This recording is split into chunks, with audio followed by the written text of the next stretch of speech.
The Energy Independence and Security Act of 2007, often referred to as EISA, takes precedence over any local or state building regulations that might restrict the implementation of energy-efficient lighting solutions. This federal law mandates that all new lighting fixtures installed within commercial buildings commencing from January 1, 2012, must exhibit a minimum of 30% improvement in energy efficiency compared to the previously established standards.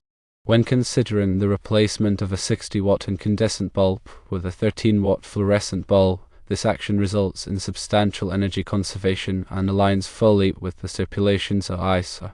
Consequently, the installation of a fluorescent bulb within the existing fixture is permissible without infringing upon any established building codes. Several crucial factors must be considered during the installation of fluorescent bulbs. Firstly, ensure that the fixture in question is indeed compatible with fluorescent bulbs. Certain fixtures are exclusively engineered for use with incandescent bulbs. Secondly, always utilize the appropriate wattage bulb for the fixture. Employing a bulb with an excessively high wattage can potentially inflict damage upon the fixture itself. Thirdly, adhere meticulously to the manufacturer's instructions during the installation process. When retrofitting lighting systems for energy efficiency, several key electrical considerations must be addressed to ensure safety, compliance, and optimal performance. These considerations encompass wiring, ballast compatibility if applicable, fixture suitability, and adherence to relevant electrical codes.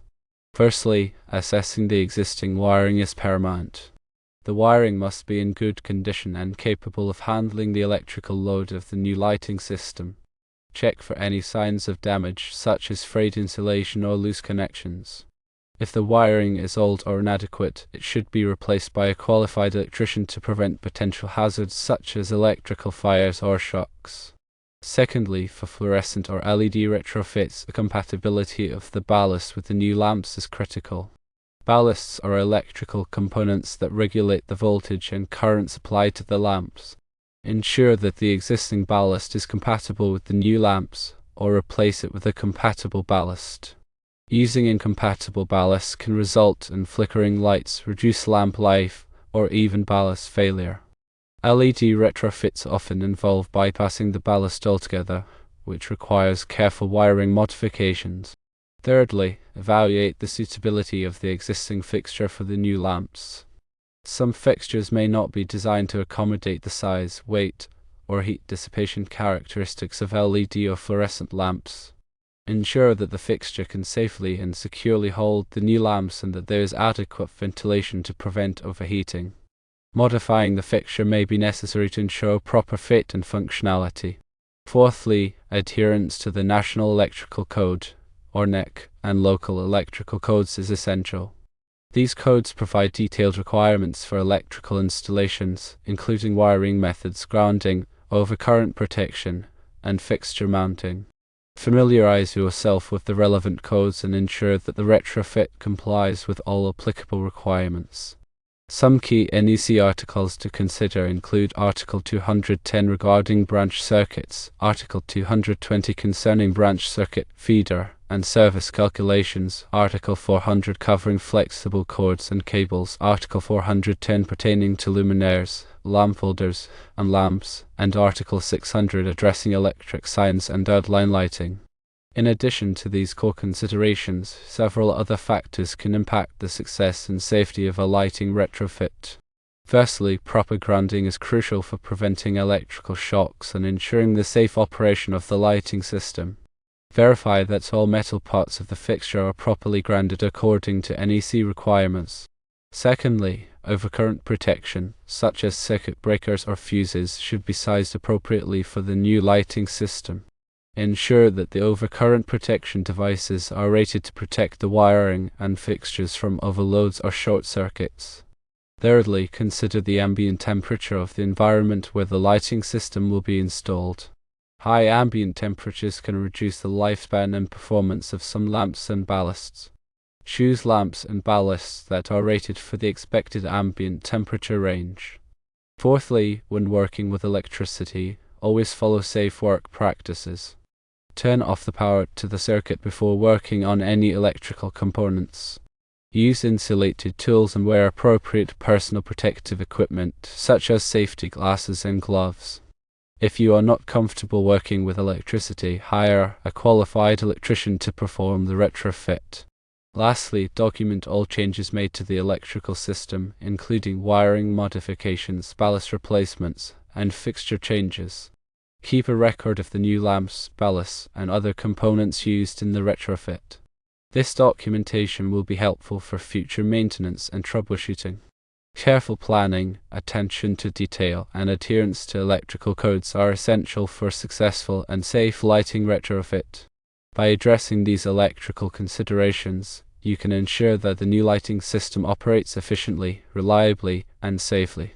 Understanding and applying the National Electrical Code, or NEC, is critical for safe and compliant electrical installations. The NEC is a comprehensive set of standards that governs the design, installation, and inspection of electrical systems. It is updated every 3 years to reflect the latest advancements in electrical technology and safety practices. Firstly, the scope and purpose of the NEC are to safeguard persons and property from hazards arising from the use of electricity. The NEC covers a wide range of electrical installations, including residential, commercial, and industrial buildings, as well as outdoor installations such as swimming pools, marinas, and recreational vehicles. Secondly, the NEC is organized into chapters, articles, and sections. The chapters cover broad topics such as general requirements, wiring and protection, wiring methods and materials, equipment for general use, special occupancies, special equipment, and special conditions. The articles provide more specific requirements for particular types of electrical installations or equipment. The sections provide detailed instructions and specifications for implementing the requirements. Thirdly, some key NEC articles to be aware of include Article 90, which introduces the code and its purpose, Article 100, which defines essential terms used throughout the code, Article 110, which outlines the general requirements for electrical installations, Article 210, which covers branch circuits, Article 220, which addresses branch circuit, feeder, and service calculations, Article 230, which pertains to services, Article 240, which deals with overcurrent protection, Article 250, which focuses on grounding and bonding, Article 300, which specifies general requirements for wiring methods, Article 310, which addresses conductors for general wiring, Article 400, which covers flexible cords and cables, Article 404, which pertains to switches, Article 406, which deals with receptacles, cord connectors, and attachment plugs, Article 408, which covers switchboards and panel boards, Article 410, which pertains to luminaires, lamp holders, and lamps, Article 422, which addresses appliances, Article 430, which covers motors, motor circuits, and controllers, Article 440, which pertains to air conditioning and refrigeration equipment, Article 445, which deals with generators, Article 450, which covers transformers, Article 480, which addresses storage batteries, Article 500 through Article 516, which cover hazardous locations, Article 517, which pertains to healthcare facilities, Article 520, which deals with theatres, audience areas, and similar locations, Article 547, which covers agricultural buildings, Article 550, which addresses mobile homes, manufactured homes, and mobile home parks, Article 551, which pertains to recreational vehicles and recreational vehicle parks, Article 600, which addresses electric signs and outline lighting, Article 625, which covers electric vehicle charging systems, Article 680, which pertains to swimming pools, fountains, and similar installations, Article 690, which deals with solar photovoltaic systems, Article 694, which covers small wind electric systems, Article 700, which addresses emergency systems, Article 701, which pertains to legally required standby systems, Article 702, which deals with optional standby systems, Article 705, which covers interconnected electric power production sources, Article 725, which addresses Class 1, Class 2, and Class 3 remote control, signaling and power limited circuits, Article 760 which pertains to fire alarm systems, Article 800 which deals with communication circuits, and Article 810 which covers radio and television equipment. Fourthly, the NEC requires that all electrical work be performed by qualified individuals who are familiar with the code and have the necessary skills and knowledge to perform the work safely. Many jurisdictions require electricians to be licensed or certified to ensure that they meet minimum qualifications. Fifthly, the NEC is not a design manual, but rather a set of minimum safety standards. It is the responsibility of the designer or engineer to ensure that the electrical system meets the specific requirements of the application and complies with all applicable codes and standards. Sixthly, the NEC is enforced by local electrical inspectors who review electrical plans and inspect electrical installations to ensure compliance with the code. Electrical inspectors have the authority to require corrections to be made to electrical installations that do not meet the code requirements. Seventhly, the NEC is constantly evolving to keep pace with new technologies and changing safety concerns. It is important to stay up to date on the latest edition of the NEC and any local amendments that may be in effect. Eighthly, some common NEC violations include improper grounding, undersized conductors, overfused circuits, exposed wiring, and lack of GFCI protection in wet locations. These violations can create serious safety hazards and should be corrected immediately. Ninthly, to ensure compliance with the NEC, it is essential to follow these best practices carefully. Firstly, thoroughly review the electrical plans and specifications before starting any electrical work. Secondly, use only approved materials and equipment that are listed by a recognized testing laboratory, such as Underwriters Laboratories or OWL. Thirdly, install wiring and equipment according to the manufacturer's instructions and the NEC requirements. Fourthly, properly ground all metal parts of the electrical system. Fifthly, provide adequate overcurrent protection for all circuits.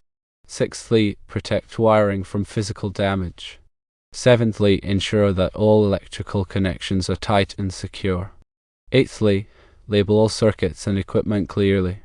Ninthly, test the electrical system after installation to verify that it is working properly. Lastly, obtain all necessary permits and inspections before energizing the electrical system. Tenthly, resources for learning more about the NEC include the NEC Handbook, which provides detailed explanations and examples of the code requirements, the National Fire Protection Association, or NFPA, which publishes the NEC and other fire safety standards, electrical training programs offered by trade schools, community colleges, and professional organizations, and online resources such as websites, forums, and blogs.